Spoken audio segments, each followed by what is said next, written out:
একজন মনীষী বলেছেন, পৃথিবীটা হচ্ছে একটি সাপের মতো, যার উপরি অংশ সফট কিন্তু ভিতরে আছে পয়জন। তার মানে এই পৃথিবীটাকে আমরা সাপের সাথে তুলনা করতে পারি। একটা সাপের বাহিরের অংশ সফট কিন্তু ভিতরে পয়জন। এই পৃথিবীতে আমরা যেটাকে গ্রহণ করছি, যেটাকে ভোগ করছি, যেটাতে আমরা আনন্দ পাচ্ছি, সেগুলো সবই কিন্তু সফট, কিন্তু এর ভিতরের অংশটা খুবই প্রয়োজন। অর্থাৎ আপনি ধন সম্পদকে আপনার আরামের বিষয়বস্তু মনে করছেন, আপনি ধন সম্পদ, আপনার সুনাম, আপনি সুন্দর স্ত্রী, আপনার সুন্দর প্রতিপত্তি, এই সব কিছুকে আপনি সুখের কারণ মনে করছেন।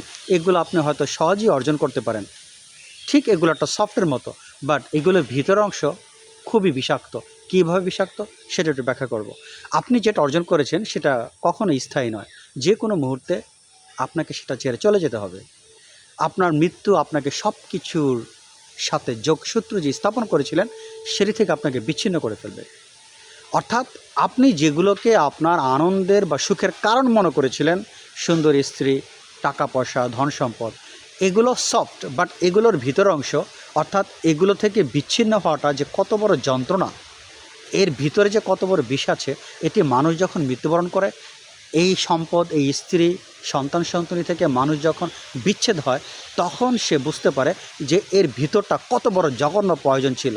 তার মানে আমাদের মেন্টালিটি, আমরা এর মধ্যে যখন আমাদের নিজেদের সুখ খুঁজব, আমাদের আনন্দ খুঁজব, আমাদের সব কিছু খুঁজব, তখনই কিন্তু আমরা নিজেদেরকে বিষের সাথে জড়িয়ে ফেলছি। এগুলো রিয়েলি কোনো অস্তিত্ব নেই, এগুলো সবই ক্ষণস্থায়ী, এগুলো প্রতিনিয়ত ধ্বংস হচ্ছে, পরিবর্তন হচ্ছে, যা কোনো চিরস্থায়ী নেই। এগুলো কোনো স্থায়ী কোনো কিছু নয়। এই যে স্ত্রীর রূপ সৌন্দর্য যাই বলেন, প্রতিনিয়ত কিন্তু পরিবর্তন হচ্ছে, আস্তে আস্তে তার রূপ সৌন্দর্য কমে যাচ্ছে।